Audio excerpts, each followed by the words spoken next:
निंदा करता हूं। और कुछ मत दो हमें, हिंदुस्तान में एक चीज दे दो, जिस सच्चाई को लोग कहने को तैयार नहीं, डरते हैं लोग। मैं कहता हूं हिंदू धर्म है अगर, तो हिंदू धर्म में 4 वर्ण हैं, 4, ब्राह्मण, क्षत्रिय, वैश्य और शूद्र। 4 ही वर्ण हैं, जातियां तो कई हजार बनी हैं। मैंने कहा मैं चाहता हूं, और ये लोग नहीं बोलेंगे बेचारे, मैं बोलता हूं, मैं बोलूंगा जब तक जिंदा हूं। गरे वाजपेयी जी बैठे हैं, जोशी जी बैठे हैं, नारायण दत्त तिवारी बैठे हैं, लाल मुनि चौबे बैठे हैं। इनको ब्राह्मण का प्रमाण पत्र मिलता है, मुझे कोई तकलीफ नहीं, कोई ईर्ष्या नहीं है, मुझे कोई पीड़ा नहीं है। ये जसवंत सिंह बैठे हैं, आनंद सिंह बैठे हैं, लक्ष्मण सिंह बैठे हैं, इनको अगर छत्तीस का प्रमाण पत्र मिलता है, मुझे कोई बुरा नहीं लगा, कोई बुरा नहीं हुआ। आडवाणी बैठे हैं, सुंदरलाल पटवा बैठे हैं, गुमानमन लोढ़ा बैठे हैं, गोयल बैठे हैं, अंबानी होतवानी बैठे हैं, इनको वैश्य का प्रमाण पत्र मिलता है, मुझे कोई तकलीफ नहीं है। लेकिन मुझे इस बात की तकलीफ है कि सुखलाल कुशवाहा काछी है, मुलायम सिंह यादव अहिर है, रामविलास पासी है, कल्याण सिंह लोधी है, बुद्धसेन कुर्मी है। मेरा वर्ण क्या है? मैं हिंदू हूं, मेरा वर्ण क्या है? वर्ण बताओ। और 4 वर्ण है तो 3 वर्ण का प्रमाण पत्र मिल रहा, चौथा वर्ण कहां गया? ए भगवती देवी आदिवासी गौण है, ओ फलाने कोल है, चौथा वर्ण कहां गया? मैं कहता हूं लोकसभा से, मुझे कुछ मत दो, मुझे वर्ण का प्रमाण पत्र दे दो, वर्ण का। मेरी कोई से ईर्षा नहीं, नफरत नहीं, मैं जलता नहीं हूं किसी से, पर मेरे इतिहास को क्यों दबा रहे हो, दफना रहे हो?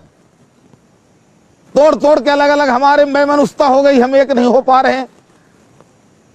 लोग मंत्री बन गए, मुख्यमंत्री बन गए, बिहार में सरकार बन गई, यादव बन गई, यूपी में यादव बन गए, कभी दलित बन गई, फिर वही नफरत। वर्णीय चेतना ही नहीं आई इस समाज में। ये हमारा बहुत बड़ा नुकसान है। मैं मध्याह्न भोजन में आग लगाना चाहता हूं, और मैं चाहता हूं कि इस सदन में अगर औकात हो तो मुझे वर्ण व्यवस्था का प्रमाण पत्र दे दे। जिस दिन मुझे वर्ण का प्रमाण पत्र मिलेगा, उस दिन मैं इस बात को कहता हूं कि हमारे लोग 100 साल तक प्रधानमंत्री कुर्सी में बैठे रहेंगे। और तब आडवाणी का लड़का अगर खाना खा के आएगा तो सुखलाल का लड़का भी खाना खा के आएगा, मध्याह्न भोजन की जरूरत नहीं रहेगी। इस बात को सुखलाल कुशवाहा हाउस में बोलता था।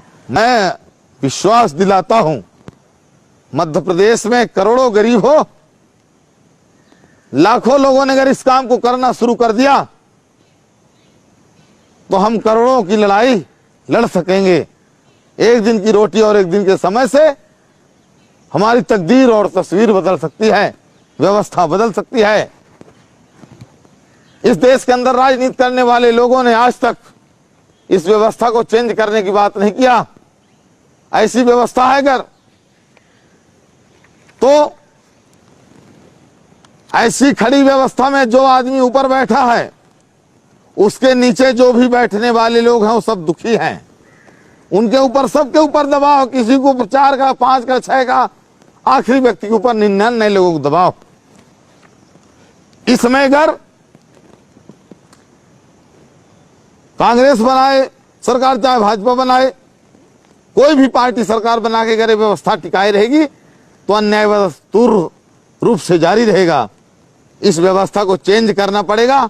जब ये व्यवस्था ऐसी होगी, सब लोग बराबर होंगे, कोई किसी के नीचे दबा नहीं होगा, तो जिसके जितनी क्षमता होगी, ताकत होगी, वो जिंदगी में उतनी तेजी से दौड़ सकेगा, अपनी उन्नति कर सकेगा। व्यवस्था चेंज करने के लिए मेरे भाई बहनों उठो और अपने आप को तैयार करो। हमको इस हालत में पहुंचाने के लिए जिन महापुरुषों ने हमें इस मुकाम तक पहुंचाया है, उन लोगों ने अनगिनत बाधाएं, अंतहीन संघर्ष किया है, तब जाकर के लाखों मुश्किलों मुसीबतों को सहने के बाद हमें माहौल दे पाए हैं। और आज लोकशाही के रहते हुए हमारे हाथ में वरदान के रहते हुए